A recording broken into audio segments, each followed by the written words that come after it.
ਸਤਿ ਸ੍ਰੀ ਅਕਾਲ। ਤੁਸੀਂ ਦੇਖ ਰਹੇ ਹੋ ਤਖਤ ਪੰਜਾਬ। ਮੈਂ ਤੁਹਾਡੇ ਨਾਲ ਸੁਖਿੰਦਰ ਸਿੰਘ। ਮੇਰੇ ਨਾਲ ਉੱਗੇ ਵਿਦਵਾਨ ਡਾਕਟਰ ਪਿਆਰਾ ਲਾਲ ਗਰਗ ਮੌਜੂਦ ਨੇ। ਅੱਜ ਅਸੀਂ ਜਿਸ ਵਿਸ਼ੇ ਤੇ ਗੱਲਬਾਤ ਕਰਨੀ ਹੈ ਉਹ ਸਾਡੇ ਦਰਸ਼ਕਾਂ ਦੇ ਸਵਾਲ ਨੇ, ਜਿਹੜੇ ਅਕਸਰ ਵਿਦਵਾਨਾਂ ਨੂੰ, ਬੁੱਧੀਜੀਵੀਆਂ ਨੂੰ ਕਮੈਂਟ ਕਰਕੇ ਪੁੱਛਦੇ ਨੇ ਕਿ ਆਖਿਰਕਾਰ ਵਿਦਵਾਨ ਤੇ ਬੁੱਧੀਜੀਵੀ ਲੋਕ ਜਿਹੜੇ ਨੇ ਉਹ ਸਿਆਸਤ ਦੇ ਵਿੱਚ ਕਿਉਂ ਨਹੀਂ ਆਉਂਦੇ, ਉਹਨਾਂ ਦਾ ਸਿਆਸਤ ਦੇ ਵਿੱਚ ਰੋਲ ਕਿਸ ਤਰ੍ਹਾਂ ਦਾ ਹੋਣਾ ਚਾਹੀਦਾ ਹੈ। ਜਦੋਂ ਲੋਕ ਨਵਾਂ ਨਰਵਾ ਪੰਜਾਬ ਦੀ ਗੱਲ ਕਰਦੇ ਨੇ, ਪੰਜਾਬ ਦੇ ਬਦਲਾਅ ਦੀ ਗੱਲ ਕਰਦੇ ਨੇ, ਜਦੋਂ ਪੰਜਾਬ ਦੇ ਮੁੱਦਿਆਂ ਦੀ ਗੱਲ ਹੁੰਦੀ ਹੈ, ਤਾਂ ਵਿਦਵਾਨਾਂ ਦਾ ਰੋਲ ਕਿੱਥੇ ਹੋਣਾ ਚਾਹੀਦਾ ਹੈ, ਕਿਸ ਤਰ੍ਹਾਂ ਉਹਨਾਂ ਨੂੰ ਅੱਗੇ ਆ ਕੇ ਕਿਹੜੇ ਮੰਚ ਦੇ ਜ਼ਰੀਏ ਉਹ ਆਪਣੀ ਆਵਾਜ਼ ਚੁੱਕ ਸਕਦੇ ਨੇ। ਜੇ ਉਹ ਸਿਆਸਤ ਦੇ ਵਿੱਚ ਹੋਣ ਤਾਂ ਕੀ ਲੋਕ ਉਹਨਾਂ ਨੂੰ ਕਬੂਲ ਕਰਨਗੇ ਜਾਂ ਨਹੀਂ ਕਰਨਗੇ, ਕਿਉਂਕਿ ਇਹ ਵੀ ਇੱਕ ਵੱਡਾ ਸਵਾਲ ਹੈ। ਸਿਆਸੀ ਮਾਨਸਿਕਤਾ ਜਿਹੜੀ ਹੁੰਦੀ ਹੈ, ਲੋਕਾਂ ਦੀ ਮਾਨਸਿਕਤਾ, ਉਸ ਦੇ ਵਿੱਚ ਫਰਕ ਹੁੰਦਾ। ਕਿਉਂਕਿ ਕਈ ਲੋਕ ਜਿਵੇਂ ਪੀੜ੍ਹੀ ਦਰ ਪੀੜ੍ਹੀ ਕਿਸੇ ਨਾ ਕਿਸੇ ਪਾਰਟੀ ਨਾਲ, ਕਿਸੇ ਨਾ ਕਿਸੇ ਧਿਰ ਨਾਲ ਜੁੜੇ ਹੁੰਦੇ ਨੇ। ਨਵੇਂ ਚਿਹਰਿਆਂ ਦਾ ਉਹਨਾਂ ਦੇ ਵਿੱਚ ਆਉਣਾ ਤੇ ਉਹਨਾਂ ਨੂੰ ਲੋਕਾਂ ਦੇ ਵਿੱਚ ਆਪਣਾ ਸਟੈਂਡ ਬਣਾਉਣਾ, ਉਹ ਵੀ ਇੱਕ ਵੱਡੀ ਚੁਣੌਤੀ ਹੁੰਦੀ ਹੈ। ਇਸ ਕਰਕੇ ਅਸੀਂ ਇਸ ਮੁੱਦੇ ਉੱਤੇ ਗੱਲਬਾਤ ਕਰਾਂਗੇ। ਸਵਾਗਤ ਹੈ ਤੁਹਾਡਾ ਡਾਕਟਰ ਸਾਹਿਬ। ਸ਼ੁਕਰੀਆ ਜੀ ਬਾਬਾ। ਡਾਕਟਰ ਸਾਹਿਬ, ਕਿਸ ਤਰ੍ਹਾਂ ਦੇਖਦੇ ਹੋ? ਅਕਸਰ ਦਰਸ਼ਕ ਜਦੋਂ ਅਸੀਂ ਚਰਚਾ ਕਰਕੇ ਹਟ ਜਾਂਦੇ ਹਾਂ ਤਾਂ ਨੀਚੇ ਸਵਾਲ ਹੁੰਦੇ ਨੇ ਕਿ ਡਾਕਟਰ ਸਾਹਿਬ ਤੁਹਾਨੂੰ ਸਿਆਸਤ ਦੇ ਵਿੱਚ ਆਉਣਾ ਚਾਹੀਦਾ। ਕਿਸੇ ਵੀ ਵਿਦਵਾਨ ਨਾਲ ਜਦੋਂ ਗੱਲ ਹੁੰਦੀ ਹੈ ਤਾਂ ਲੋਕ ਕਹਿੰਦੇ ਨੇ ਕਿ ਵਿਚਾਰ ਚੰਗੇ ਨੇ ਤੁਹਾਡੇ, ਸਾਨੂੰ ਸੁਣਨੇ ਚੰਗੇ ਲੱਗਦੇ ਨੇ, ਅਸੀਂ ਚਾਹੁੰਦੇ ਹਾਂ ਇਹਨਾਂ ਤੇ ਅਮਲ ਹੋਵੇ ਤੇ ਤੁਸੀਂ ਸਿਆਸਤ ਦੇ ਵਿੱਚ ਆ ਕੇ ਤੇ ਅਮਲ ਕਰਾ ਸਕਦੇ ਹੋ। ਦੇਖੋ, ਇੱਕ ਤਾਂ ਸਿਆਸਤ ਦੇ ਵਿੱਚ ਅੱਜ ਕੱਲ੍ਹ ਤਾਂ ਭਾਵੇਂ ਸਿਆਸਤ ਇਹੋ ਜਿਹੀ ਹੋ ਗਈ ਹੈ ਕਿ ਇੱਟ ਚੁੱਕੇ ਚੋਂ ਸਿਆਸਤਦਾਨ ਨਿਕਲ ਆਉਂਦਾ ਹੈ। ਹਰੇਕ ਬੰਦਾ ਹੀ ਸੋਚਦਾ ਵੀ ਮੈਂ ਹੀ ਇਸ ਸਮਾਜ ਨੂੰ ਪੂਰਾ ਸੁਧਾਰ ਦੂੰਗਾ, ਮੇਰੇ ਬਿਨਾਂ ਦੁਨੀਆ 'ਚ ਕੋਈ ਹੋਰ ਗਿਆਨਵਾਨ ਹੀ ਨਹੀਂ ਹੈ। ਲੋਕਾਂ ਨੇ ਬੜਾ ਭੁਲੇਖਾ ਹੁੰਦਾ ਹੈ। ਜਿਸ ਬੰਦੇ ਨੂੰ ਆਪਣੇ ਗਿਆਨ ਦੇ ਉੱਤੇ ਹੰਕਾਰ ਹੋ ਜੇ ਤੇ ਆਪਦੀ ਅਗਿਆਨਤਾ ਦਾ ਪਤਾ ਨਾ ਹੋਵੇ ਤਾਂ ਉਹ ਬੰਦਾ ਸਭ ਤੋਂ ਵੱਡਾ ਸਿਆਣਾ ਨਹੀਂ ਹੁੰਦਾ, ਬਲਕਿ ਮੈਂ ਕਹਾਂਗਾ ਵੀ ਉਹ ਜੇ ਮੈਂ ਮੂਰਖ ਨਾ ਵੀ ਕਹਾਂ ਤਾਂ ਕੁਝ ਵੀ ਕਹਿ ਦਿਓ ਤੁਸੀਂ ਉਹਨੂੰ। ਸਿਆਣਪ ਇਸ ਗੱਲ 'ਚ ਹੁੰਦੀ ਹੈ ਕਿ ਹਰ ਬੰਦੇ ਕੋਲ ਕੋਈ ਨਾ ਕੋਈ ਗੁਣ ਹੁੰਦਾ ਹੈ, ਚਾਹੇ ਉਹ ਪੜ੍ਹਿਆ, ਚਾਹੇ ਉਹ ਅਨਪੜ੍ਹ ਹੈ, ਚਾਹੇ ਉਹ ਖੇਤੀ ਕਰਦਾ ਹੈ, ਚਾਹੇ ਉਹ ਸਰਕਾਰੀ ਕੰਮ ਕਰਦਾ ਹੈ, ਚਾਹੇ ਉਹ ਦਿਹਾੜੀ ਕਰਦਾ ਹੈ, ਕਿਤੇ ਵੀ ਬੈਠਾ ਹੈ, ਗੁਣ ਸਾਰਿਆਂ ਕੋਲ ਹੁੰਦਾ ਹੈ। ਆਪਾਂ ਭਗਤ ਰਵਿਦਾਸ ਦਾ ਗੁਣ ਦੇਖਿਆ, ਜੁੱਤੀਆਂ ਕੱਢਦਾ ਰਿਹਾ ਸਾਰੀ ਉਮਰ, ਤੇ ਪਰ ਗੁਣ ਤਾਂ ਆਪਾਂ ਨੂੰ ਪਤਾ ਕਿੱਥੇ ਹੈ। ਸੋ ਇਸ ਕਰਕੇ ਗੁਣ ਜਿਹੜਾ ਹੈ ਇਹ ਕਿਸੇ ਬਹੁਤ ਵੱਡੀ, ਠੀਕ ਹੈ, ਭਲਾਈ ਇੱਕ ਸਹਾਇਤਾ ਕਰਦੀ ਹੈ, ਪਰ ਚਰਚਾ ਉਦੋਂ ਵੀ ਵੱਡੀ ਸਹਾਇਤਾ ਕਰਦੀ ਹੈ। ਅੱਜ ਸਾਡੇ ਸੰਵਾਦ ਖਤਮ ਹੋਇਆ ਹੋਇਆ, ਸਾਡੇ ਬੁੱਧੀਜੀਵੀ ਵੀ ਸੰਵਾਦ ਨਹੀਂ ਕਰਦੇ। ਤੁਸੀਂ ਕਿਸੇ ਬੁੱਧੀਜੀਵੀਆਂ ਦੀ ਕਾਨਫਰੰਸ 'ਚ ਜਾ ਰਹੋ, ਉੱਥੇ 5-4 ਬੰਦੇ ਆਪਦੇ ਲੰਬੇ ਭਾਸ਼ਣ ਕਰ ਦੇਣਗੇ, ਉਦੋਂ ਮੁੜ ਕੇ ਕਹਿਣਗੇ ਹਾਂ ਤੋਂ ਸਵਾਲ ਸੁਣਦੇ ਆ, 1-2 ਸਵਾਲ ਵੇ ਹੁਣ ਟਾਈਮ ਬਹੁਤ ਹੋ ਗਿਆ, ਅਗਲਾ ਸਵਾਲ ਸੁਣਦੇ ਹੀ ਨਹੀਂ। ਸੋ ਜਿਹੜਾ ਗਿਆਨ ਹੈ ਇਹ ਪ੍ਰਾਪਤ ਕਿਵੇਂ ਹੁੰਦਾ ਹੈ?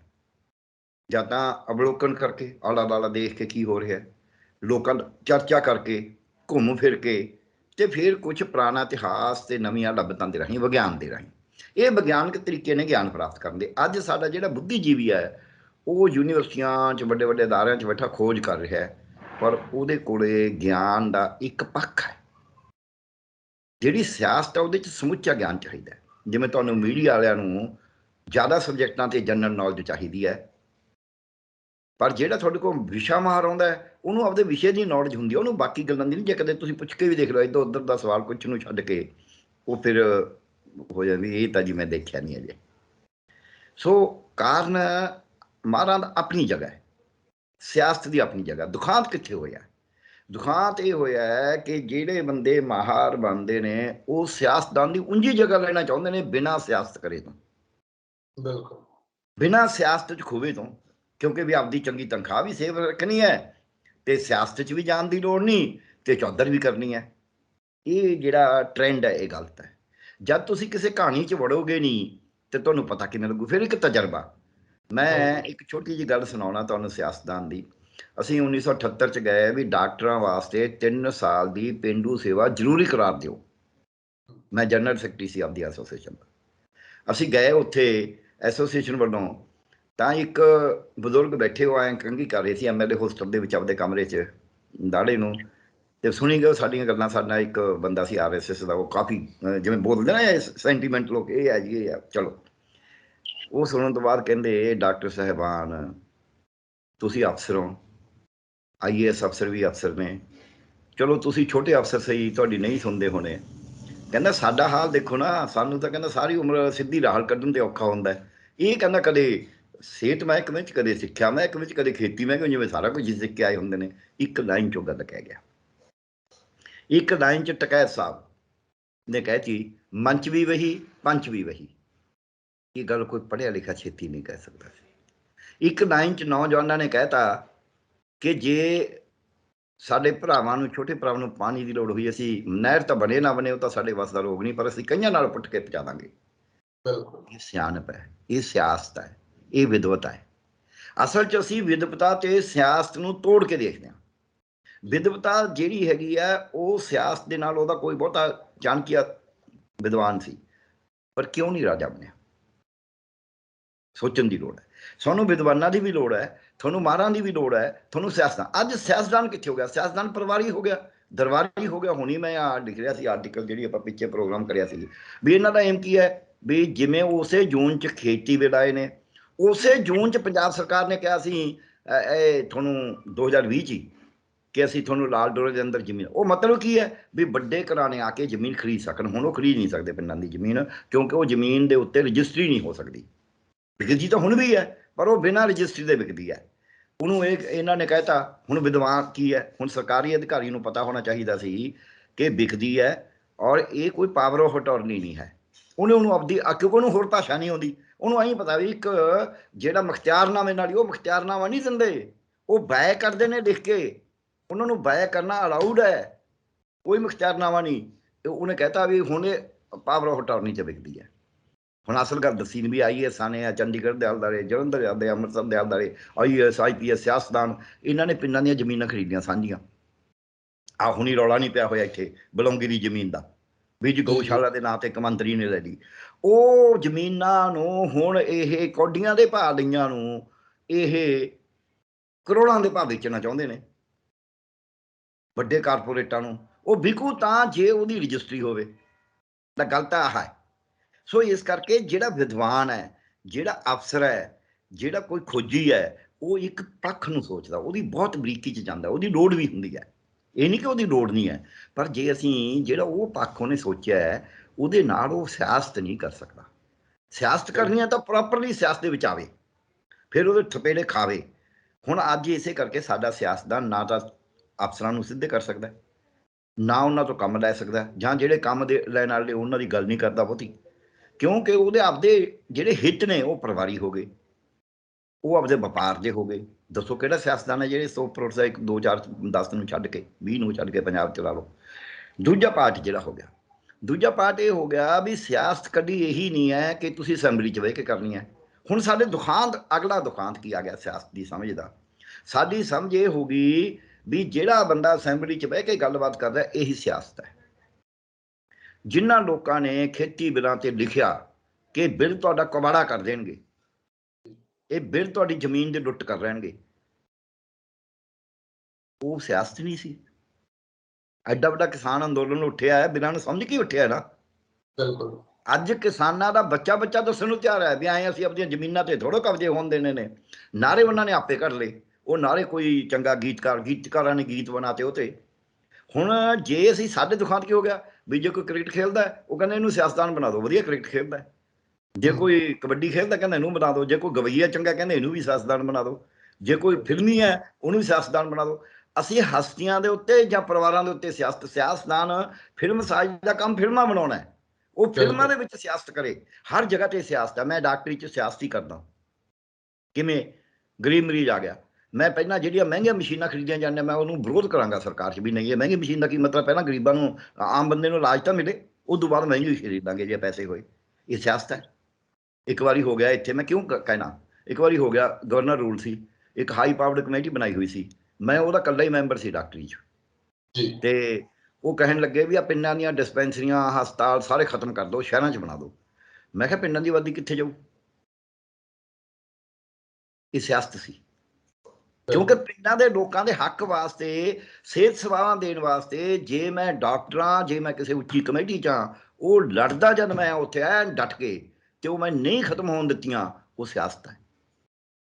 ਸਿਆਸਤ ਕੇਵਲ ਇਹੀ ਨਹੀਂ, ਜਿੱਦਾਂ ਹੈਲਥ ਸਿਸਟਮ ਕਾਰਪੋਰੇਸ਼ਨ ਇੱਕ ਬਿਊਰੋਕਰੇਟ ਜਾ ਕੇ ਲੈ ਆਈ, ਜਿਹੜੀ ਸਾਰੀ ਉਮਰ ਤੋਂ ਉਹਦੇ ਤੋਂ ਡਾਲਰਾਂ 'ਚ ਤਨਖਾਹ ਲੈਣ ਲੱਗੀ, ਵਰਲਡ ਹੈਲਥ ਆਰਗੇਨਾਈਜੇਸ਼ਨ 'ਚ ਲੱਗ ਗਈ, ਦਿੱਲੀ ਦਫ਼ਤਰ 'ਚ ਰਿਟਾਇਰ ਹੋਣ ਤੋਂ ਬਾਅਦ ਵੀ ਉੱਥੇ ਕੋਈ ਅਹੁਦੇਦਾਰ ਹੈ, ਹੁਣ ਵੀ ਤਨਖਾਹ ਲੈ ਰਹੀ ਹੈ।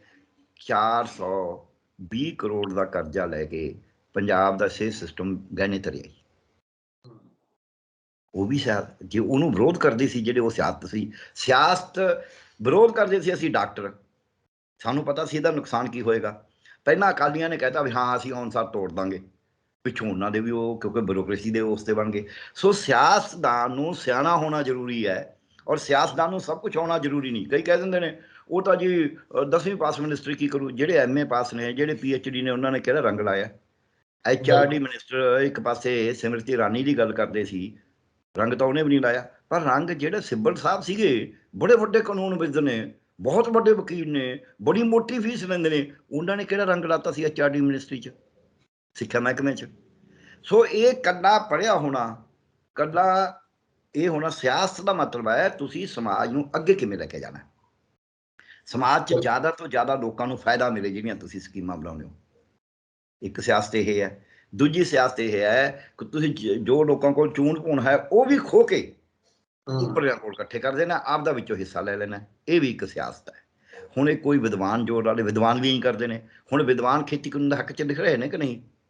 ਬਿਲਕੁਲ ਉਲਟ ਵੀ ਲਿਖ ਰਹੇ ਨੇ।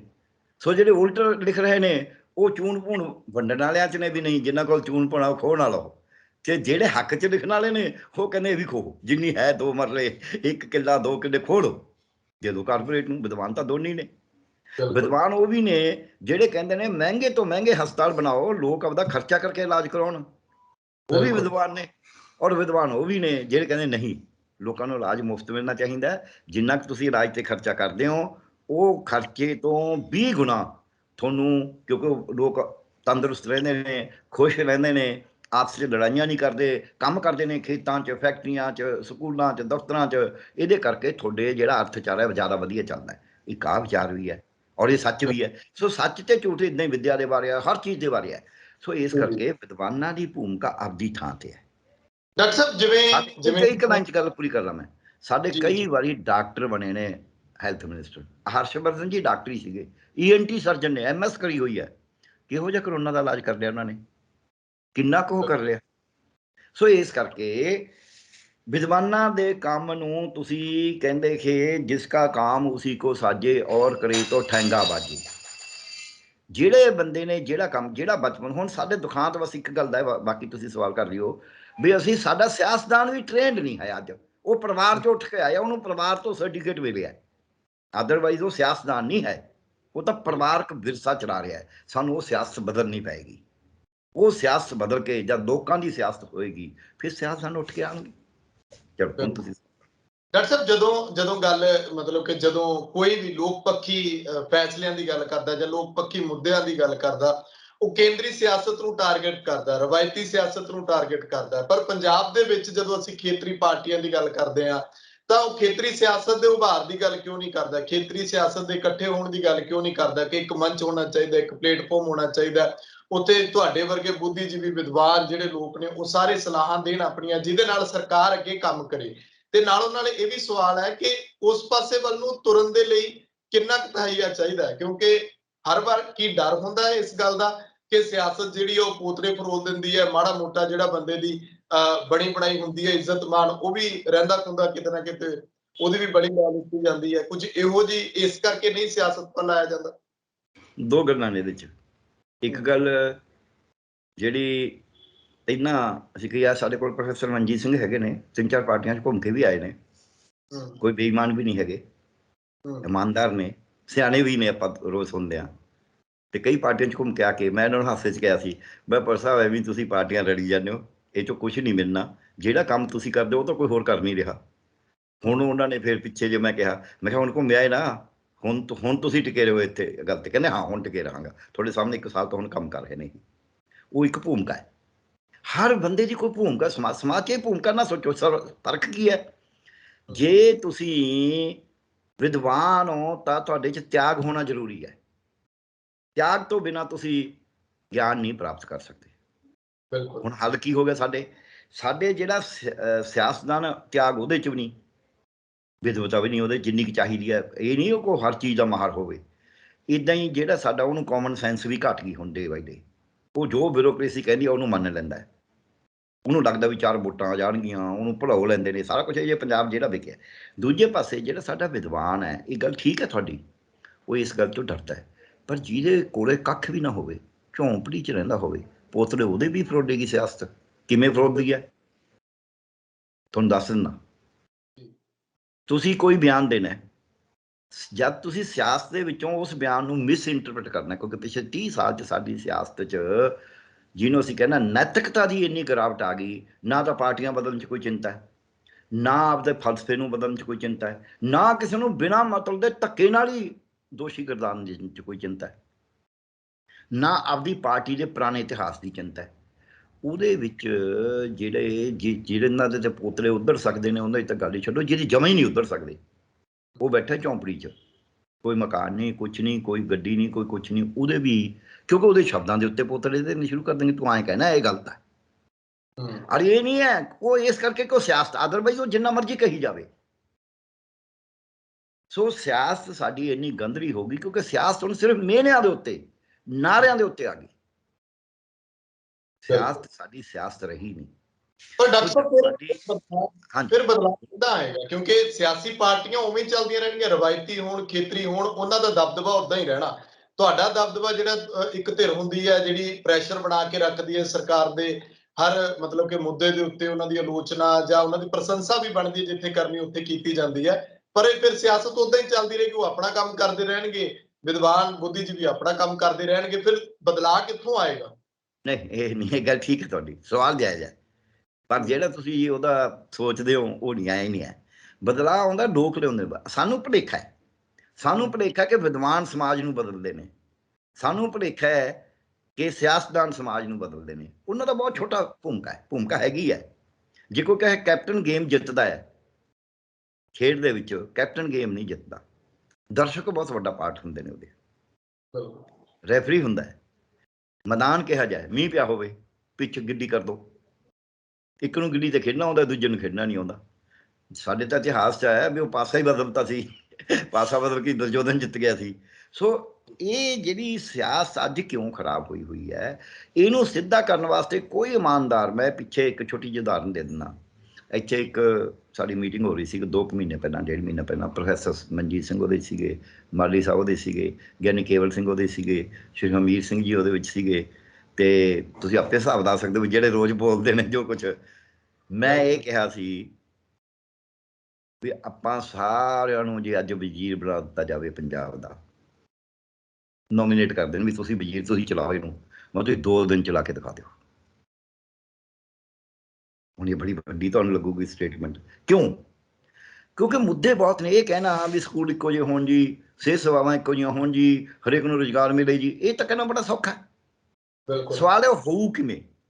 ਹੋਊ ਕਿਵੇਂ 'ਚ ਅੱਜ ਸਾਡਾ ਵਿਦਵਾਨ ਡਿਟੇਲ 'ਚ ਜਾਂਦਾ ਹੀ ਨਹੀਂ, ਕਿਉਂਕਿ ਉਹਨੂੰ ਲੱਗਦਾ ਜੇ ਮੈਂ ਆਰਟੀਕਲ ਲਿਖਤਾ ਕਿਤੇ ਸਾਰੀਆਂ ਪਾਵਰਸ ਮੇਰੇ ਸਾਰੀਆਂ ਹੀ ਉਲਟ ਹੋ ਜਾਣ। ਜਿੰਨਾ ਚਿਰ ਉਹ ਨੌਕਰੀ 'ਚ ਹੁੰਦੇ ਨੇ ਉਹਨਾਂ 'ਚ ਡਰਦੇ ਨੇ, ਫਾਈਲਾਂ 'ਤੇ ਨਹੀਂ ਲਿਖਦੇ। ਉਹਨਾਂ ਚਿਰ ਉਹ ਜਿਹੜੀਆਂ ਤਾਕਤ ਵਾਲੀਆਂ, ਉਹੀ ਵਿਦਵਾਨ ਜਿਹੜੀਆਂ ਤਾਕਤ ਵਾਲੀਆਂ ਕਮੇਟੀਆਂ ਹੁੰਦੀਆਂ ਨੇ ਉਹਨਾਂ ਦੇ ਹਾਂ 'ਚ ਹਾਂ ਮਿਲਾਉਂਦੇ ਨੇ, ਕਿਉਂਕਿ ਉਹਨਾਂ ਲੱਗਦਾ ਵੀ ਉਹਨੇ ਇੱਥੋਂ ਕੱਢ ਨਾ ਦੇਣ। ਜਿਹੜਾ ਵਿਰੋਧੀ ਵਿਊ ਪੁਆਇੰਟ ਦੇਣਾ ਉਦੋਂ ਔਖਾ ਹੁੰਦਾ, ਬਾਹਰ ਆ ਕੇ ਫਿਰ ਉਹ ਜ਼ਿਆਦਾ ਹੀ ਵਿਰੋਧ ਬੋਲਣ ਲੱਗ ਜਾਂਦੇ ਨੇ। ਜਿਹੜਾ ਤੁਸੀਂ ਕਿਹਾ ਨਾ ਵੀ ਉਹਦੀ ਤਾਰੀਫ ਵੀ ਕਰੋ, ਵੀ ਤਾਰੀਫ ਕਰਦੇ ਨਹੀਂ ਜੀ, ਠੀਕ ਗੱਲ ਹੈ। ਹੁਣ ਕਿਵੇਂ ਹੋਊਗੀ ਸਿਆਸਤ? ਠੀਕ ਗੱਲ ਹੈ ਤੁਹਾਡਾ ਸਵਾਲ। ਇੱਕ ਲੋਕ ਲਹਿਰ ਦੀ ਲੋੜ ਹੈ ਪੰਜਾਬ 'ਚ ਅੱਜ ਵੀ। ਆ 2022 ਦੀਆਂ ਚੋਣਾਂ ਜਿਹੜੀ ਮਰਜ਼ੀ ਆ ਜੇ ਪਾਰਟੀ, ਇਹਦਾ ਹਾਲਤ ਨਹੀਂ ਸੁਧਰਨਾ। ਮੈਂ ਤੁਹਾਨੂੰ ਅੱਜ ਦੱਸ ਦਿੰਦਾ। ਤੁਸੀਂ ਮੈਨੂੰ ਐਂ ਦੱਸੋ, ਜੇ ਬੋਰਡ ਸੜਕਾਂ ਦੇ ਉੱਤੇ ਗਲਤ ਲਿਖੇ ਜਾਣੇ ਨੇ ਤੇ ਲਿਖਣ ਵਾਲੇ ਨੂੰ ਲਿਖਣਾ ਹੀ ਨਹੀਂ ਆਉਂਦਾ, ਉਹਨੂੰ ਪੜ੍ਹਾਇਆ ਹੀ ਨਹੀਂ ਕਿ ਪੰਜਾਬੀ ਠੀਕ, ਜੇ ਤੁਸੀਂ ਕਿਹੜੇ ਬੋਰਡ ਨੂੰ ਚੈੱਕ ਕਰੀ ਜਾਓਗੇ, ਕਿਹੜੀ ਸਰਕਾਰ ਕਰੂਗੀ? ਜੇ ਸਰਕਾਰ 'ਚ ਜ਼ਿੰਮੇਵਾਰੀ ਨਹੀਂ ਹੈ,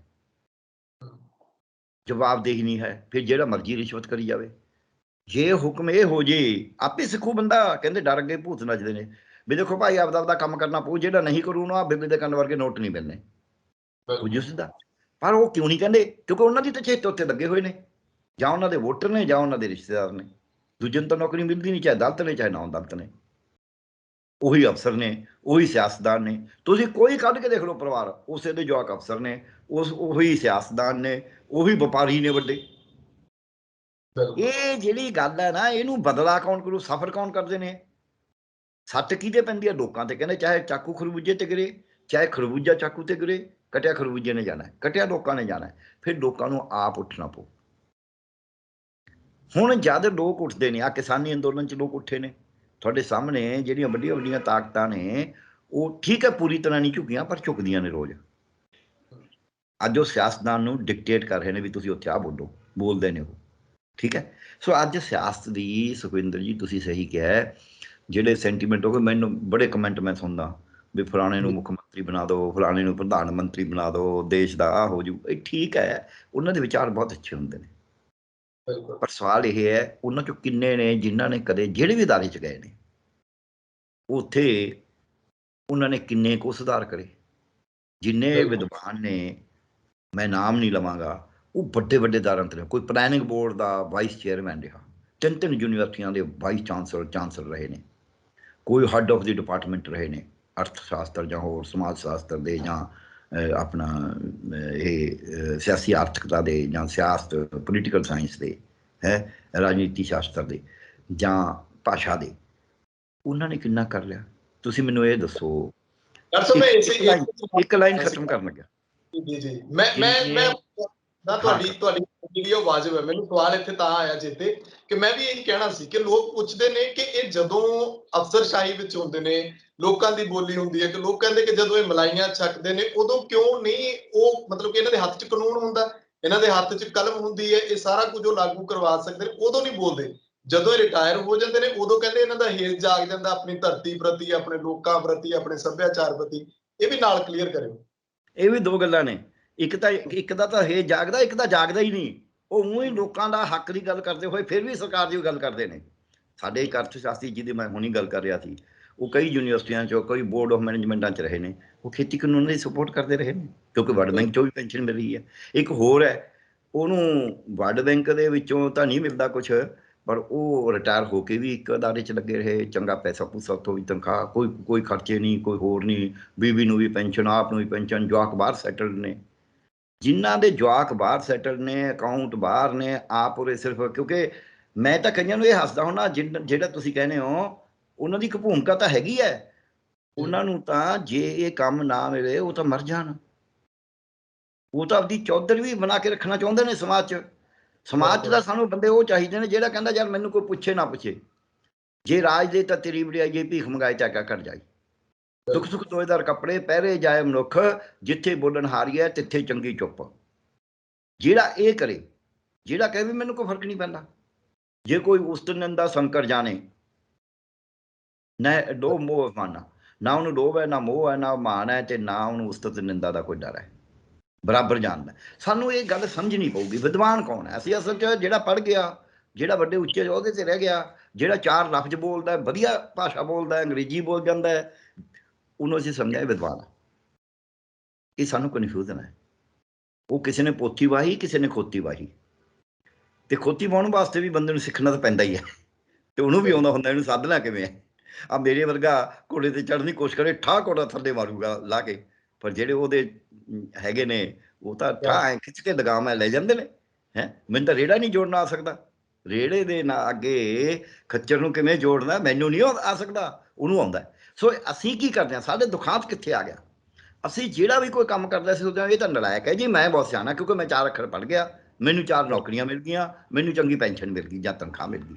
ਇਹ ਗੱਲ ਸਾਡਾ ਇਹੀ ਕਨਫਿਊਜ਼ਨ ਹੈ। ਬਲਕਿ ਮੈਂ ਕਹਾਂਗਾ ਸਾਨੂੰ ਅਸੀਂ ਕਿਹਾ ਸੀ, ਉਹ ਯੂਨੀਵਰਸਿਟੀ ਦੇ ਲੋਕੋ ਨਿਕਲ ਕੇ ਯੂਨੀਵਰਸਿਟੀਆਂ ਦੇ ਵਿੱਚੋਂ ਤੁਸੀਂ ਖੇਤਾਂ 'ਚ ਜਾਓ, ਲੋਕਾਂ 'ਚ ਜਾਓ, ਉਹ ਖੇਤਾਂ ਵਾਲੇ ਲੋਕੋ, ਦਿਹਾੜੀ ਕਰਦੇ ਲੋਕੋ, ਫੈਕਟਰੀਆਂ ਚਲਾਉਂਦੇ ਲੋਕੋ, ਇੱਥੋਂ ਨਿਕਲ ਕੇ ਤੁਸੀਂ ਯੂਨੀਵਰਸਿਟੀਆਂ ਵੱਲ ਜਾਓ। ਮਤਲਬ ਕਿ ਦੋਹਾਂ ਦਾ ਮੇਲ, ਯੂਨੀਵਰਸਿਟੀਆਂ ਵਾਲਿਆਂ ਨੂੰ ਲੋਕਾਂ ਤੋਂ ਸਿੱਖਣ ਦੀ ਲੋੜ ਹੈ, ਲੋਕਾਂ ਨੂੰ ਯੂਨੀਵਰਸਿਟੀਆਂ ਵਾਲਿਆਂ ਤੋਂ ਸਿੱਖਣ ਦੀ ਲੋੜ ਹੈ। ਸਾਡੇ ਉਹ ਜਿਹੜਾ ਮੇਲ ਮਿਲਾਪ ਆ ਉਹ ਕਿਤੇ ਖਤਮ ਹੋਇਆ ਹੋਇਆ, ਜਿਹਦੀ ਲੋੜ ਹੈ, ਜਿੱਥੇ ਇਹ ਜਿਹੜੇ ਸਾਡੇ ਵਿਦਵਾਨ ਨੇ ਉਹਨਾਂ ਦੀ ਭੂਮਿਕਾ ਬਣਦੀ ਹੈ।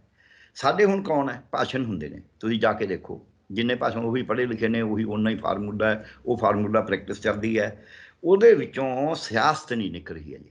ਹਰੇਕ ਬੰਦਾ ਇੱਥੇ CM ਬਣ, ਮਿਨਿਸਟਰ ਬਣ, MLA ਬਣਨ ਆ ਰਿਹਾ। ਜਿੱਦੋਂ ਉਹ ਇਸ ਗੱਲ ਤੇ ਆਵੇ ਮੈਂ ਸਿਆਸਤ ਕਰਨ ਆ ਰਿਹਾ, ਸਿਆਸਤ ਆਪੋਜੀਸ਼ਨ 'ਚ ਵੀ ਹੈ।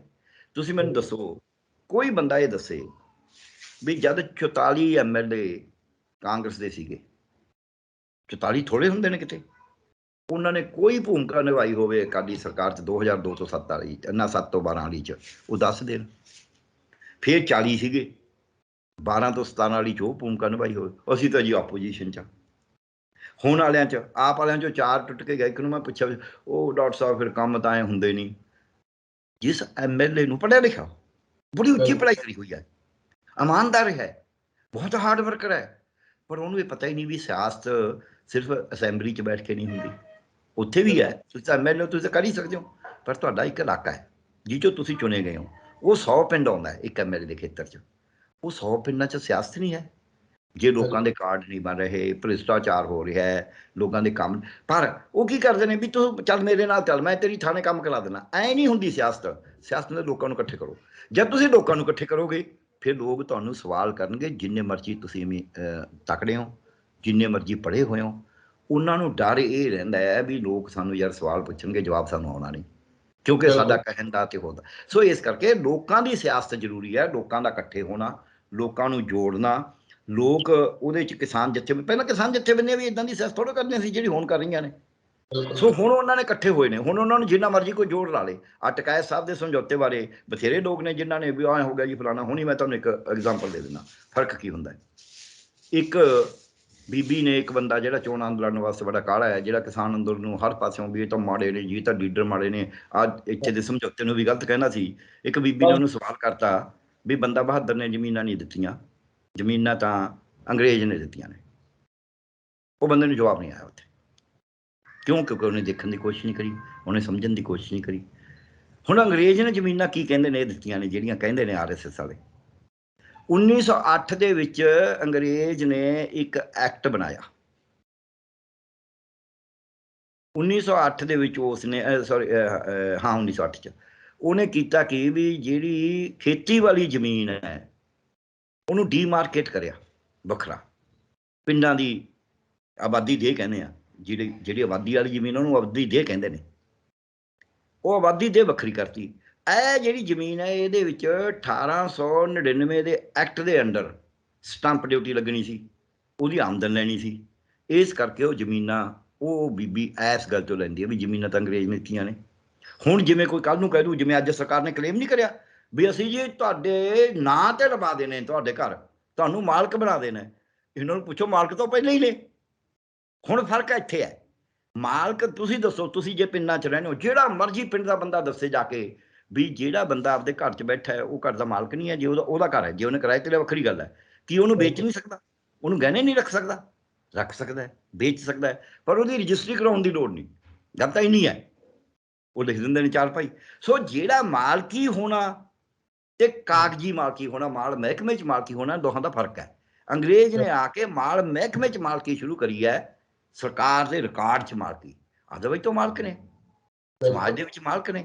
ਸੋ ਇਸ ਕਰਕੇ ਜਦ ਤੁਸੀਂ ਡਿਟੇਲ ਉਹ ਗੱਲ ਦੀ ਤਹਿ ਤੱਕ ਨਹੀਂ ਜਾਓਗੇ, ਉਹ ਤੁਸੀਂ ਸਿਆਸਤਦਾਨ ਹੋ, ਤੁਸੀਂ ਵਿਦਵਾਨ ਹੋ, ਤੁਸੀਂ ਡਾਕਟਰ ਹੋ, ਤੁਸੀਂ ਇੰਜੀਨੀਅਰ ਹੋ, ਇਹਦਾ ਕੋਈ ਫਾਇਦਾ। ਤੁਸੀਂ ਪੇਤਨੀਆਂ ਗੱਲਾਂ ਕਰੋਗੇ। ਇੱਕ ਲਾਸਟ ਗੱਲ ਕਰਕੇ ਫਿਰ ਤੁਹਾਡੇ ਸਵਾਲ ਦਾ ਜਵਾਬ ਦਿੰਦਾ ਮੈਂ।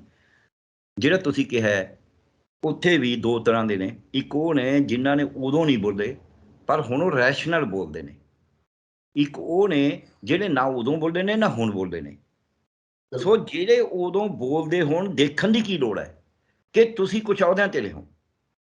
ਹਰੇਕ ਬੰਦੇ ਦਾ ਕਿਰਦਾਰ ਦੇਖਣ ਦੀ ਲੋੜ ਹੈ ਵੀ ਤੂੰ ਭਾਈ ਆ ਇਹਨਾਂ ਅਹੁਦਿਆਂ ਤੇ ਰਿਹਾ, ਤੂੰ ਐਂ ਦੱਸ ਦੇ ਵੀ ਇਹਨਾਂ ਅਹੁਦਿਆਂ ਤੇ ਤੂੰ ਕਿਹੜੇ ਕਿਹੜੇ ਕੰਮ ਨੇ ਜਿਹੜੇ ਚੰਗੇ ਕੰਮ ਹੋਏ ਨੇ। ਤੂੰ ਆਪ ਹੀ ਦੱਸ ਦੇ ਵੀ ਮੈਂ ਆਹ ਕੰਮ ਜਿਹਦੇ 'ਚ ਮੈਨੂੰ ਆਪਦੀ ਨੌਕਰੀ ਦਾ ਵੀ ਖਤਰਾ ਹੋਇਆ, ਬਦਲੀ ਦਾ ਖਤਰਾ ਹੋਇਆ, ਮੇਰੇ ਪਰਿਵਾਰ ਦੇ ਉੱਤੇ ਹਮਲੇ ਹੋਏ, ਵੀ ਮੈਂ ਆਹ ਕੰਮ ਕਰੇ 'ਚ ਆਹ ਸਾਹਮਣੇ ਖੜੇ ਨੇ, ਸਾਹਮਣੇ ਦਿਖਣ ਉਹ ਵੀ ਮੈਂ ਕਰਤੇ, ਉਹ ਦੱਸ ਦੇਣ।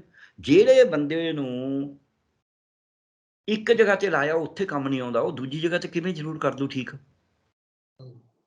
ਉਹੀ ਬੰਦਾ ਹੈ, ਉਹੀ ਉਹਦੀ ਬਲਕਿ ਦੂਜੇ ਪਾਸੇ ਉਹ ਟ੍ਰੇਨਡ ਵੀ ਨਹੀਂ। ਸਿਆਸਤ ਤਾਂ ਉਹ ਟ੍ਰੇਨ ਨਹੀਂ ਹੈ, ਆਪਦੇ ਕੰਮ 'ਚ ਤਾਂ ਉਹ ਟ੍ਰੇਨਡ ਸੀ ਨਾ, ਉਹਨੂੰ ਪੜ੍ਹਾਈ ਕਰਾਈ ਗਈ ਹੈ, ਸਭ ਕੁਛ ਹੈ। ਜੇ ਉੱਥੇ ਉਹਨੇ ਕੁਛ ਨਹੀਂ ਕਰਿਆ ਤੇ ਫਿਰ ਸਿਆਸਤ 'ਚ ਆ ਕੇ ਕੀ ਕਰੂਗਾ, ਕਿੰਨਾ ਕੁ ਕਰ ਲੂਗਾ। ਅਸੀਂ ਆ ਡਾਕਟਰ ਕਈ ਆਏ ਨੇ ਸਿਆਸਤ 'ਚ, ਅਸੀਂ ਦੇਖੇ ਨੇ, ਕਈ ਸਫਲ ਵੀ ਹੁੰਦੇ ਨੇ। ਸੋ ਐਂ ਨਹੀਂ ਹੁੰਦਾ। ਸਿਆਸਤ ਦੇ ਵਿੱਚ ਵਿਦਵਾਨਾਂ ਦਾ ਆਉਣਾ ਜਿਹੜਾ, ਆਪਾਂ ਜੇ ਕਰੀਏ ਗੱਲ, ਤਾਂ ਉਹਨਾਂ ਨੂੰ ਸ਼ੁਰੂ ਤੋਂ ਆਪਦੇ ਫਿਰ ਤਿਆਗ ਕਰਕੇ ਆ ਜਾਣਾ ਚਾਹੀਦਾ। ਜੇ ਉਹ ਚਾਹੁੰਦੇ ਨੇ ਵੀ ਸਾਡੀ ਸਿੱਖੀ ਸੇਵਕ ਵੀ ਕਾਇਮ ਰਹੇ, ਉੱਥੇ ਸਿਆਸਤ ਦੇ ਵਿੱਚ ਤੁਸੀਂ ਆਪਦਾ ਬਿਰਤਾਂਤ ਨਵਾਂ ਸਿਰਜਣਾ ਹੁੰਦਾ। ਜੇ ਤੁਹਾਡੇ 'ਚ ਹਿੰਮਤ ਹੈਗੀ ਆ ਕਿ ਮੈਂ ਨਵਾਂ ਸਿਰਜਣਾ ਬਿਰਤਾਂਤ, ਤਾਂ ਸਿਰਜੋ, ਕੋਈ ਨਹੀਂ ਰੋਕਦਾ। ਜੇ ਬਿਰਤਾਂਤ ਨਵਾਂ ਨਹੀਂ ਸਿਰਜਣਾ, ਤੁਸੀਂ ਇੱਧਰਲਾ ਵੀ ਤੇ ਇੱਧਰਲਾ ਵੀ ਤੁਸੀਂ ਉੱਥੇ ਵਿਦਵਤਾ ਇਸ ਤਰੀਕੇ ਵਾਸਤੇ ਵਰਤਣੀ ਹੈ ਕਿ ਨਵਾਂ ਬਿਰਤਾਂਤ ਸਿਰਜਿਆ ਜਾਵੇ, ਲੋਕਾਂ ਨੂੰ ਕੋਈ ਫਾਇਦਾ ਹੋਵੇ। ਜੇ ਲੋਕਾਂ ਨੂੰ ਫਾਇਦਾ ਨਹੀਂ ਹੋਣਾ, ਤੁਸੀਂ ਅੱਗੇ ਆ ਵੀ ਗਏ ਤੇ ਤੁਸੀਂ ਇਹੋ ਜਿਹੀਆਂ ਸਕੀਮਾਂ ਲੈ ਆਓਗੇ ਜਿਹੜੀਆਂ ਮੁੜ ਕੇ ਫੇਰ ਨਹੀਂ ਠੀਕ ਹੋਣੀਆਂ। ਬਿਲਕੁਲ। ਇਹ ਹੈ। ਹਾਂ, ਹੁਣ ਤੁਸੀਂ ਸਵਾਲ ਕਰ ਲਓ। ਮੇਰਾ ਆਖਰੀ ਸਵਾਲ ਹੈ ਡਾਕਟਰ ਸਾਹਿਬ, ਜਦੋਂ ਅਸੀਂ ਇਹਦੇ ਵਿੱਚ ਲੋਕਾਂ ਦੀ ਗੱਲ ਕਰਦੇ ਹਾਂ ਕਿ ਲੋਕਾਂ ਦੀ ਭੂਮਿਕਾ ਕੀ ਹੈ, ਮੈਂ ਜਦੋਂ ਮਾਨਸਿਕਤਾ ਦੀ ਗੱਲ ਕਰਦਾ ਤਾਂ ਮੇਰੇ ਕਹਿਣ ਦਾ ਮਤਲਬ ਇਹ ਹੁੰਦਾ ਕਿ ਉਹ ਲੋਕ ਜਿਹੜੇ ਗਲੀ ਗਲੀ ਦੇ ਪ੍ਰਧਾਨ ਬਣੇ, ਜਿਨ੍ਹਾਂ ਨੂੰ ਜਿਹੜੇ ਸਿਆਸਤਦਾਨ ਨੇ ਉਹ ਮਾੜਾ ਮੋਟਾ ਕਿਤੇ ਨਾ ਕਿਤੇ ਉਹਨਾਂ ਦਾ ਮੂੰਹ ਮਿੱਠਾ ਕਰਾ ਦਿੰਦੇ ਨੇ ਤੇ ਉਹ ਇੰਨੇ ਜੀ ਚੌੜੇ ਹੋ ਜਾਂਦੇ ਨੇ ਕਿ ਸਾਨੂੰ ਜਿਹੜਾ ਇੱਕ ਰੁਤਬਾ ਮਿਲ ਗਿਆ, ਸਾਡੀ ਇੱਕ ਪੁੱਛ ਪ੍ਰਤੀਤ ਹੋ ਗਈ, ਤੇ ਉਹ ਅਕਸਰ ਜਿਹੜੇ ਮਤਲਬ ਕਿ ਫਿਰ ਵਿਦਵਾਨਾਂ ਦੇ ਉੱਤੇ, ਉਹਨਾਂ ਦੇ ਉੱਤੇ, ਬੁੱਧੀਜੀਵੀਆਂ ਦੇ ਉੱਤੇ ਉਹਨਾਂ ਨੂੰ ਅੱਗੇ ਨਹੀਂ ਆਉਣ ਦਿੰਦੇ, ਉਹਨਾਂ ਤੇ ਸਵਾਲ ਵੀ ਚੁੱਕਦੇ ਨੇ। ਜਦ ਕਿ ਜਿਵੇਂ ਤੁਸੀਂ ਕਿਹਾ ਕਿ ਲੋਕ ਬਦਲਾਅ ਕਰ ਸਕਦੇ ਨੇ, ਪਰ ਉਹ ਲੋਕ ਜਿਹੜੇ ਆਪਣੀ ਮਾਨਸਿਕਤਾ ਨਹੀਂ ਬਦਲਦੇ, ਜਿਹੜੇ ਇਸ ਪਾਸੇ ਵੱਲ ਸੋਚਦੇ ਵੀ ਨਹੀਂ, ਜਿਨ੍ਹਾਂ ਨੂੰ ਸਿਰਫ ਇੰਨਾ ਕੁ ਫਿਕਰ ਹੁੰਦਾ ਕਿ ਸਾਡੇ ਟੱਬਰ ਦਾ ਕਿੱਦਾਂ ਚੱਲਣਾ, ਸਾਡੇ ਟੱਬਰ ਦੀ ਸਿਆਸਤ ਅੱਗੇ ਕਿੱਦਾਂ ਬਣਨੀ ਹੈ, ਮੇਰਾ ਪੁੱਤ ਪੰਚ, ਸਰਪੰਚ, ਐਮਐਲਏ, ਮੰਤਰੀ, ਸੰਤਰੀ ਉਹ ਕਿੱਦਾਂ ਬਣਨਾ, ਉੱਥੇ ਤੱਕ ਸੋਚਦੇ ਨੇ। ਤੇ ਜਿਹੜੇ ਜਿਵੇਂ ਹੁਣ ਤੁਸੀਂ ਕਿਹਾ ਤਿਆਗ ਕਰਨ ਦੀ ਗੱਲ, ਜਿਹੜੇ ਤਿਆਗ ਕਰਕੇ ਆ ਜਾਂਦੇ ਨੇ ਉਹ ਵਿਚਾਰੇ ਹਾਰ ਹੰਭ ਜਾਂਦੇ ਨੇ। ਉਹ ਕਹਿੰਦੇ ਅਸੀਂ ਤਾਂ ਕੂਕਾਂ ਮਾਰ ਮਾਰ ਹਟ ਗਏ, ਲੋਕਾਂ ਨੂੰ ਸਮਝ ਨਹੀਂ ਆਉਂਦੀ, ਇਸ ਕਰਕੇ ਜੇ ਮੈਂ ਸਿੱਧੇ ਸ਼ਬਦਾਂ ਵਿੱਚ ਕਹਾਂ ਤੇ ਉਹ ਕਹਿੰਦੇ ਕਿ ਛਿੱਤਰ ਖਾਣ ਦੀ ਆਦਤ ਪੈ ਗਈ, ਫਿਰ ਉੱਥੇ ਤੱਕ ਹੀ ਸੀਮਤ ਰਹਿ ਜਾਂਦੇ ਨੇ। ਇਹ ਲੋਕਾਂ ਦੀ ਭੂਮਿਕਾ ਵੀ ਕਲੀਅਰ ਕਰਿਓ। ਮੈਂ ਇਸ ਗੱਲ ਦੇ ਉੱਤੇ ਬਿਲਕੁਲ, ਜਿਹੜਾ ਸਿਆਸਤਦਾਨ ਕਹਿੰਦਾ ਲੋਕ ਛਿੱਤਰ ਦੇ ਹੋਣੇ ਜਾਰ ਨੇ ਤੇ ਛਿੱਤਰ ਖਾਣ ਦੀ ਆਦਤ ਹੈ, ਉਹ ਕੋਈ ਵਿਦਵਾਨ ਨਹੀਂ ਹੈ। ਉਹ ਬਿਲਕੁਲ ਗਲਤ ਕਹਿੰਦਾ ਹੈ ਜੀ। ਜੇ ਉਹਦੀ ਸਰਕਾਰ ਨੇ ਨਹੀਂ ਮੰਨੀ ਤਾਂ ਮਤਲਬ ਉਹਦੀ ਉਸ ਤੇ ਜਾਨ ਨਹੀਂ ਹੋਣੀ ਗੱਲ 'ਚ। ਮੈਂ ਜਿੱਥੇ ਜਿੱਥੇ ਸਰਕਾਰੀ ਅਹੁਦਿਆਂ ਤੇ ਰਿਹਾ 99% ਮੇਰਾ ਫਾਈਲਾਂ ਤੇ ਲਿਖਿਆ ਹੋਇਆ ਮੰਨਿਆ ਗਿਆ, ਔਰ ਉਹ ਸਰਕਾਰ ਦੀਆਂ ਪਾਲਿਸੀਆਂ ਦੇ ਉਲਟ ਵੀ ਲਿਖ ਕੇ ਮੰਨਿਆ ਗਿਆ। ਸਾਰੇ ਤੁਸੀਂ ਗੱਡੀ ਹੋਰ ਹੀ ਲਿਖੀ ਜਾਂਦੇ ਹੋ ਫਾਈਲ, ਤੁਹਾਨੂੰ ਉਦੋਂ ਵੀ ਨਹੀਂ ਪਤਾ ਸੀ, ਹੁਣ ਵੀ ਨਹੀਂ ਪਤਾ।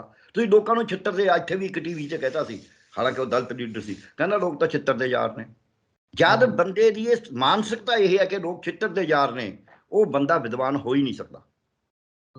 ਉਹ ਬੰਦੇ ਨੂੰ ਵਿਦਵਾਨ ਕਹਿਣਾ ਗੁਨਾਹ ਹੈ। ਕੌਣ ਕਹਿੰਦਾ ਵੀ ਜਿਹੜਾ ਟੋਕਰੀ ਢੋਂਦਾ ਐਂ ਕਰੇ ਵੱਡੇ ਵਿਦਵਾਨ, ਕਹੀ ਨਾਲ ਇੱਕ ਚੇਪਾ ਮਿੱਟੀ ਦਾ ਪੱਟ ਕੇ ਦਿਖਾਉਣ, ਉਹ ਠਾਠਾ ਮਿੱਟੀ ਪੱਟ ਦਿੰਦਾ। ਕਪਾਹ ਗੁੱਡ ਕੇ ਦਿਖਾਉਣ, ਟਰੈਕਟਰ ਚਲਾ ਕੇ ਦਿਖਾਉਣ, ਕੀ ਗੱਲਾਂ ਕਰਦੇ ਨੇ ਇਹ। ਹਰੇਕ ਨੂੰ ਆਪਦਾ ਕੰਮ ਆਉਂਦਾ। ਪੈਰ ਦੇ ਉੱਤੇ ਕਾਟੋ ਦੀ ਤਰ੍ਹਾਂ ਮੇਲਦਾ ਇੱਕ ਰਾਜ ਮਿਸਤਰੀ, ਆਪੇ ਪੈਰ ਬਣਾਉਂਦਾ, 3 ਮੰਜ਼ਲੀ ਉੱਤੇ ਖੜਾ ਐ ਟੱਪ ਸਕਦਾ ਉਹ, ਇਹੀ ਜੀ ਵਧੀਆ ਪੈਰ ਬਣਾਉਂਦਾ। ਇਹਨਾਂ ਦੇ ਬਣਾਏ ਪੁੱਲ ਰੋਜ਼ ਡਿੱਗ ਜਾਂਦੇ ਨੇ ਵੱਡੇ ਵਿਦਵਾਨਾਂ ਦੇ। ਸੋ ਐਂ ਨਾ ਆਪਾਂ ਕਹੀਏ ਵੀ ਲੋਕਾਂ ਨੂੰ ਕੰਮ ਨਹੀਂ ਆਉਂਦਾ ਜਾਂ ਲੋਕ ਕੰਮ ਨਹੀਂ ਕਰਦੇ। ਜੇ ਲੋਕ ਕੰਮ ਨਹੀਂ ਕਰਦੇ, ਇੰਨਾ ਕਣਕ ਪੈਦਾ ਹੁੰਦੀ ਉਹ ਕੌਣ ਕਰਦਾ, ਝੋਨਾ ਪੈਦਾ ਹੁੰਦਾ ਕੌਣ ਕਰਦਾ, ਬਿਜਲੀ ਚੱਲਦੀ ਹੈ ਕੌਣ ਚਲਾਉਂਦਾ। ਸੋ ਆਪਾਂ ਇਹ ਨਾ ਕਹੀਏ, ਆਪਾਂ ਨੂੰ ਇਹ ਸਮਝਣਾ ਚਾਹੀਦਾ ਹੈ ਕਿ ਜਿਹੜੇ ਵਿਦਵਾਨ ਇਹੋ ਜਿਹੀਆਂ ਗੱਲਾਂ ਕਰਦੇ ਨੇ ਉਹ ਸੱਚੀ ਮੁੱਚੀ ਵਿਦਵਾਨ ਨਹੀਂ।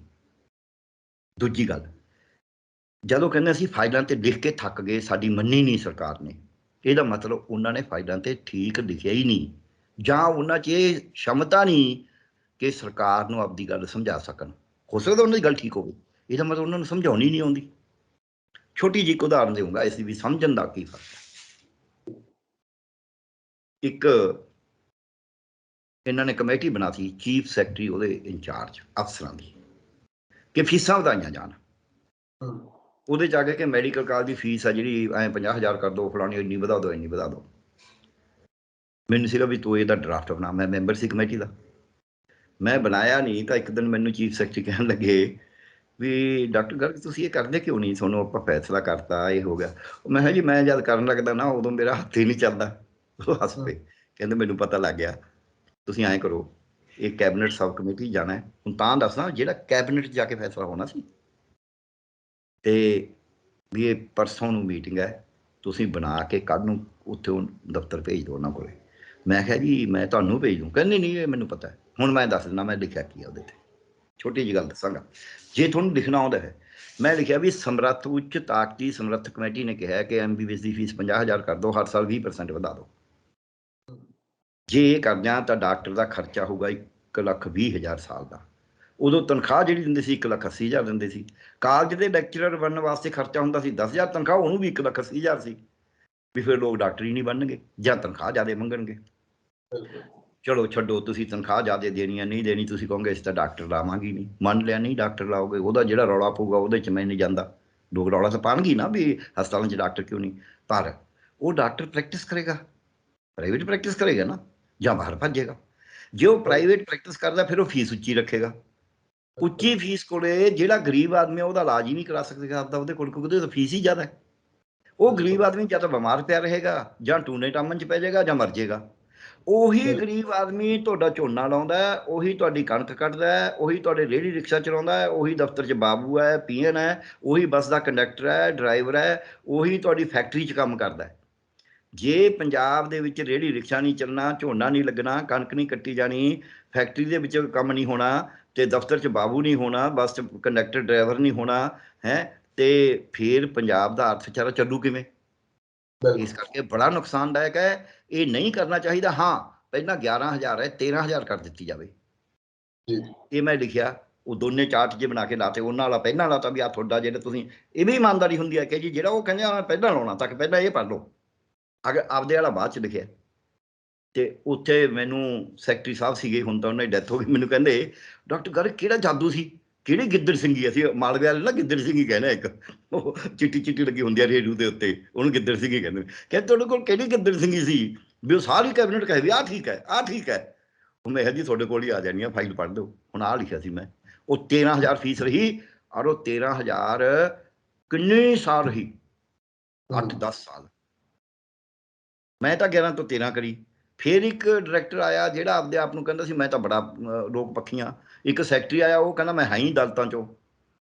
ਤੇ ਉਹਨਾਂ ਨੇ ਇਸ ਤਰੀਕੇ ਨਾਲ ਫੀਸਾਂ ਵਧਾਉਣੀਆਂ ਸ਼ੁਰੂ ਕਰੀਆਂ। ਅੱਜ ਉਹ ਪੌਣੇ 8 ਲੱਖ ਹੈ। ਜਿਹੜੀ 13,000 ਸੀ 2007-8 ਤੱਕ, ਉਹ ਅੱਜ ਪੌਣੇ 8 ਲੱਖ ਹੋ ਗਈ 4 ਸਾਲਾਂ ਦੀ। ਉਹ 13 ਚੌਕੇ 13-5 65,000 ਸੀ ਟੋਟਲ, ਅੱਜ ਪੌਣੇ 8 ਲੱਖ ਹੋ ਗਈ 10-12 ਸਾਲਾਂ 'ਚ।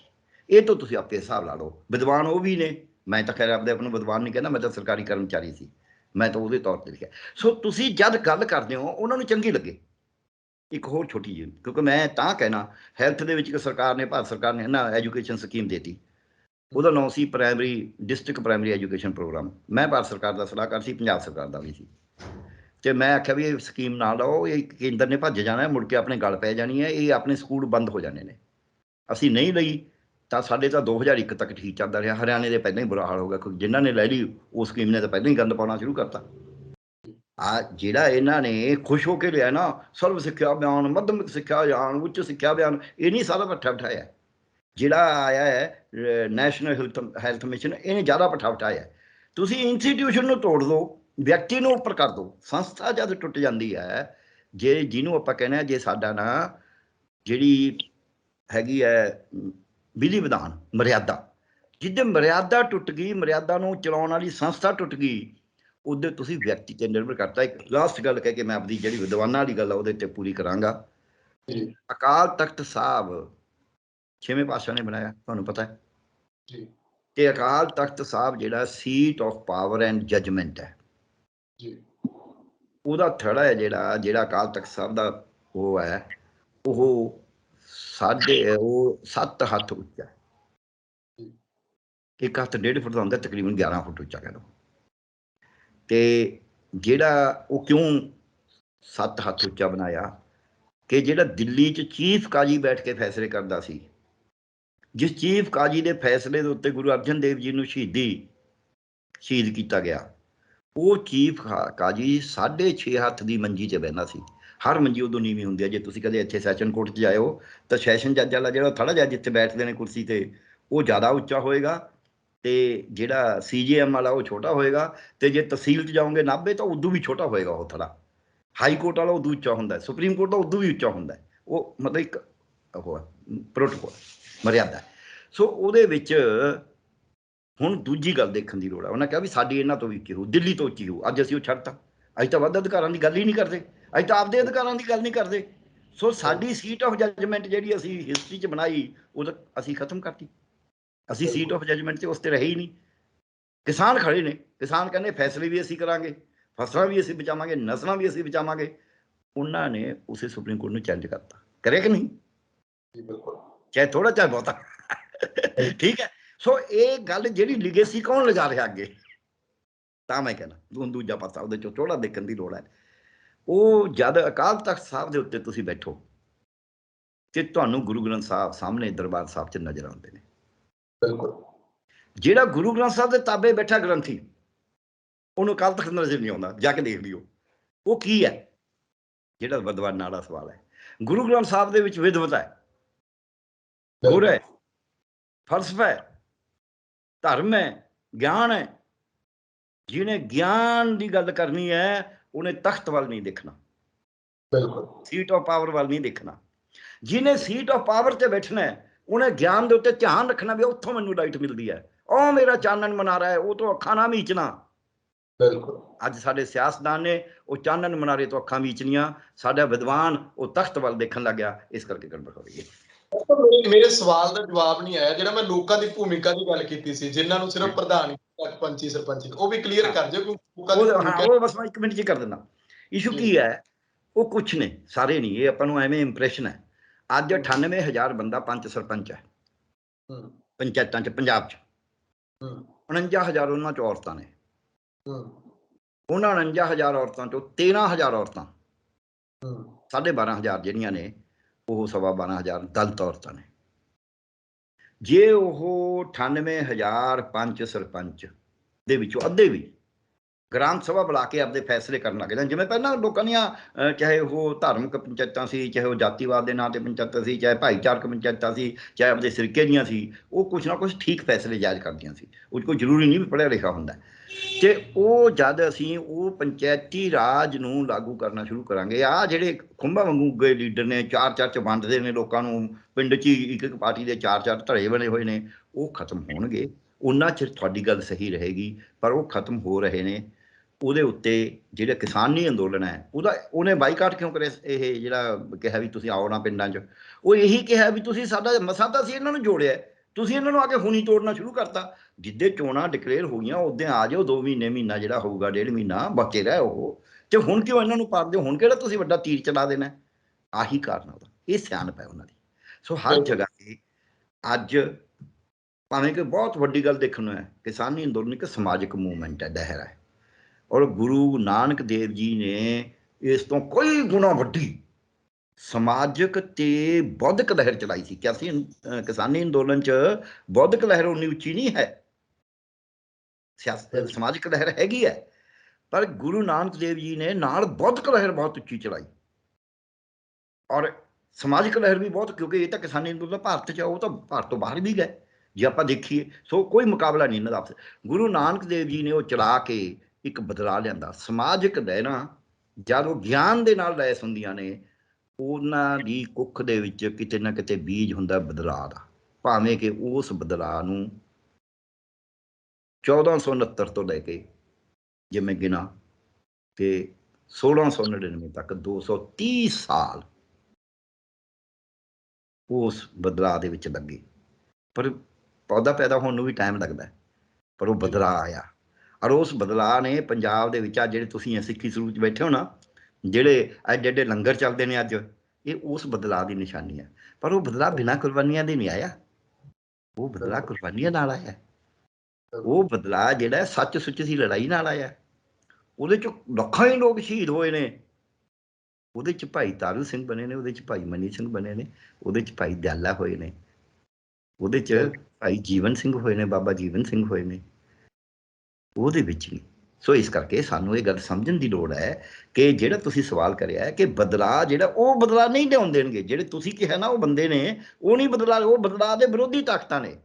ਜਿਹੜੀਆਂ ਬਦਲਾਅ ਦੇ ਹੱਕ ਵਾਲੀਆਂ ਤਾਕਤਾਂ ਨੇ, ਉਹਦਾ ਇੱਕ ਸਾਡੇ ਕੋਲ ਸੰਵਿਧਾਨਕ ਤਰੀਕਾ ਹੈਗਾ, ਉਹ ਹੈਗਾ ਪੰਚਾਇਤਾਂ। ਜੇ ਜਦ ਪੰਚਾਇਤਾਂ ਆਪਦਾ ਕੰਮ ਕਰਨ ਲੱਗ ਗਈਆਂ, ਗ੍ਰਾਮ ਸਭਾਵਾਂ ਆਪਦਾ ਕੰਮ ਕਰਨ ਲੱਗ ਗਈਆਂ, ਜਿਹਦਾ ਅਸੀਂ ਕੋਸ਼ਿਸ਼ ਵੀ ਕਰ ਰਹੇ ਹਾਂ, ਪਿੰਡਾਂ ਦੇ ਵਿੱਚ ਜਾਂਦੇ ਹਾਂ, ਕੋਸ਼ਿਸ਼ ਕਰਦੇ ਹਾਂ ਕਿ ਜਦ ਉਹ ਕੰਮ ਕਰਨ ਲੱਗ ਗਿਆ, ਹੁਣ ਕਰਨ ਲੱਗੀਆਂ ਨੇ, ਪਿਛਲੇ 2-3 ਸਾਲਾਂ 'ਚ ਬਹੁਤ ਜ਼ਿਆਦਾ ਚੇਂਜ ਵੀ ਆਈ ਹੈ। ਉਹ ਉਹਨਾਂ ਦਾ ਵੀ ਇੱਕ ਅਸਰ ਹੈ ਕਿਸਾਨੀ ਅੰਦੋਲਨ ਨੂੰ ਹੈਲਪ ਕਰਨ 'ਚ। ਸੋ ਉਹ ਚੇਂਜ ਆਏਗੀ। ਇਹ ਕੋਈ ਆਪਾਂ ਨੂੰ ਨਿਰਾਸ਼ ਹੋਣ ਦੀ ਗੱਲ ਨਹੀਂ। ਮੈਨੂੰ ਇੱਕ ਲਾਸਟ ਗੱਲ ਆਪਣੀ ਕਹਿ ਕੇ ਸੁਣਾ। ਇੱਕ ਬਹੁਤ ਵੱਡੇ ਵਿਦਵਾਨ ਕੱਲ੍ਹ ਮੈਨੂੰ, ਪਰਸੋਂ ਦੀ ਗੱਲ ਹੈ ਸ਼ਾਇਦ, ਕਹਿ ਰਹੇ ਸੀ ਵੀ ਮੈਨੂੰ ਤਾਂ, ਤੁਸੀਂ ਤਾਂ ਡਾਕਟਰ ਸਾਹਿਬ ਕਹਿੰਦੇ ਹੋ ਵੀ ਬਦਲਾਅ ਜ਼ਰੂਰ ਆਏਗਾ, ਪਰ ਮੈਨੂੰ ਕੋਈ ਲੱਗਦਾ ਨਹੀਂ। ਮੈਂ ਦੇਖੋ ਜੀ, ਗੱਲ ਇਹ ਹੈ ਸਰ ਕਿ ਤੁਹਾਨੂੰ ਲੱਗਦਾ, ਪਰ ਮੈਨੂੰ ਐਂ ਲੱਗਦਾ ਵੀ ਚਾਹੇ ਮੱਸਿਆ ਦੀ ਕਾਲੀ ਬੋੜੀ 15 ਘੰਟਿਆਂ ਦੀ ਰਾਤ ਹੋਵੇ, 22 ਦਸੰਬਰ ਦੀ, ਠੱਕਾ ਚੱਲਦਾ ਹੋਵੇ, ਨੇਰੀ ਠੰਡ ਪੈਂਦੀ ਹੋਵੇ, ਬਰਫ਼ ਵਰਗੀ ਕੋਹਰਾ ਪੈਂਦਾ ਹੋਵੇ, ਉਸ ਕਾਲੀ ਰਾਤ ਦੇ ਵਿੱਚ ਜਿਹੜਾ ਹੌਸਲਾ ਰੱਖ ਕੇ ਖੜਾ ਰਿਹਾ, ਸਵੇਰੇ ਸੂਰਜ ਦੀ ਲਾਲੀ ਦੇਖੇਗਾ। ਉਹ ਲਾਲੀ ਆਏਗੀ ਤੇ ਫਿਰ ਮਗਦਾ ਰਹੀ ਵੀ ਸੂਰਜਾ ਤੂੰ ਕਮੀਆਂ ਦੇ ਵੇਲੇ, ਉਹ ਕਮੀਆਂ ਦੇ ਵੇਲੇ ਸੂਰਜ ਮਗੇਗਾ। ਮੈਂ ਕੋਈ ਸੈਂਟੀਮੈਂਟਲ ਹੋ ਕੇ ਨਹੀਂ ਕਹਿ ਰਿਹਾ, ਮੇਰੀ ਕਨਵਿਕਸ਼ਨ ਹੈ ਕਿ ਕਮੀਆਂ ਦੇ ਵੇਲੇ ਸੂਰਜ ਮਗੇਗਾ। ਸ਼ੁਕਰ ਹੈ ਡਾਕਟਰ ਸਾਹਿਬ, ਬਹੁਤ ਬਹੁਤ ਧੰਨਵਾਦ ਤੁਹਾਡਾ।